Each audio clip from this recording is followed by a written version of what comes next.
अस्सलाम वालेकुम प्यारे बच्चों। हम जैसा कि जानते हैं आप लोग कि हम प्रेस्कॉट की माइक्रोबायोलॉजी की 10th एडिशन जो है पढ़ रहे हैं। और अगर कंटेंट की बात की जाए तो इस बुक को 9 हिस्सों में डिवाइड किया गया है, पार्ट 1 से लेकर पार्ट 9 तक। ठीक है, अब इन हिस्सों के नाम भी दिए गए हैं, जैसे कि पार्ट 1 का नाम दिया गया है इंट्रोडक्शन टू माइक्रोबायोलॉजी। अब इस पार्ट 1 के अंदर जो है देखा जाए तो इन्होंने इस पार्ट 1 को 6 अलग अलग चैप्टर्स पे डिवाइड किया गया है। जैसे कि पहला चैप्टर जो है वो the evolution of micro organism and microbiology है, जो कि पेज नंबर 1 पे पाया जाता है।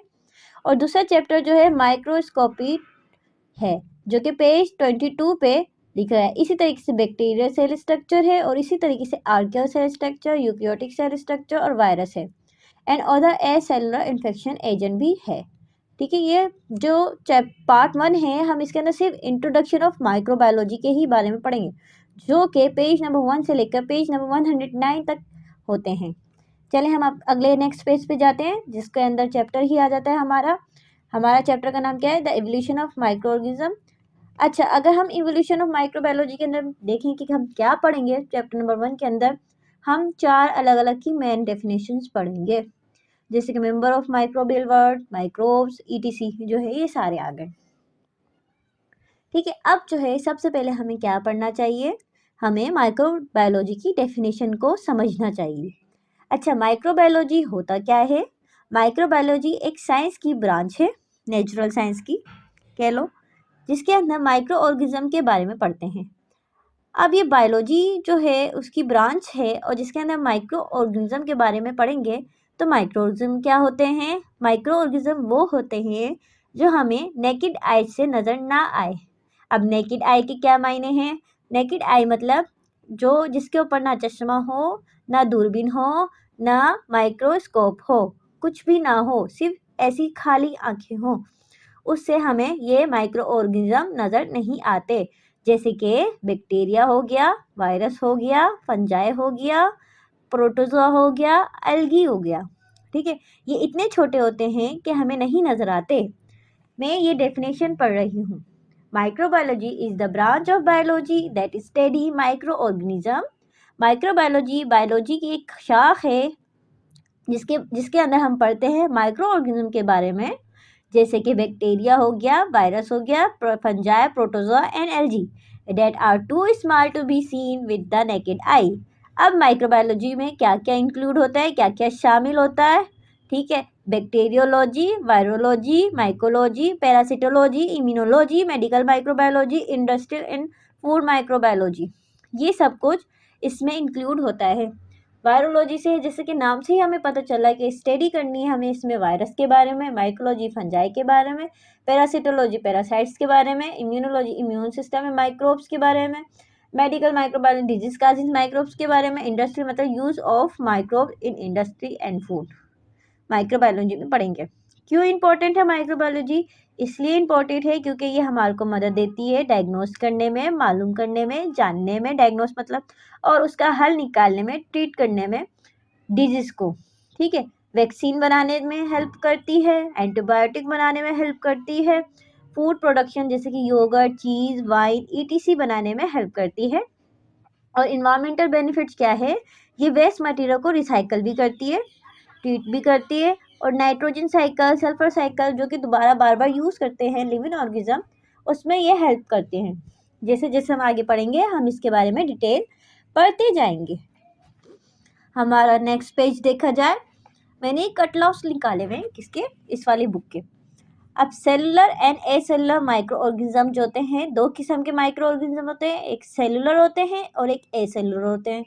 ठीक है, which are non living particle और tissue material from which cell have been removed for medical use like acellular scaffolds. अब कहना क्या चाह रहा है?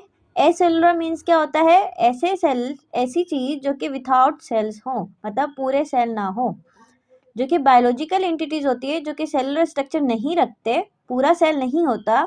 अब सेल भी हमें पता होना चाहिए, सेल के अंदर क्या क्या होता है। सेल के अंदर वॉल होती है, सेल वॉल जिसको कहते हैं, फिर उसके अंदर एक इनर वॉल होती है। ठीक है। फिर उसके अंदर न्यूक्लियस होता है, न्यूक्लियस मटेरियल होता है, फिर राइबोसोम्स भी होते हैं, प्रोटीन्स भी होती है, ये सब कुछ होता है सेलुलर मटेरियल, पूरा सेल। लेकिन जिसके अंदर सिर्फ प्रोटीन है और ऊपर कोट है, या फिर सिर्फ न्यूक्लियस है और ऊपर कोट है, तो उसको हम एसेलुलर बोलेंगे, क्योंकि उसके अंदर मशीनरी नहीं है, वॉल्स नहीं है, सेल वॉल वगैरह, सेल मेम्ब्रेन नहीं है, माइटोकॉन्ड्रिया वगैरह नहीं है, तो इस वजह से उसको हम एसेलुलर बोलेंगे।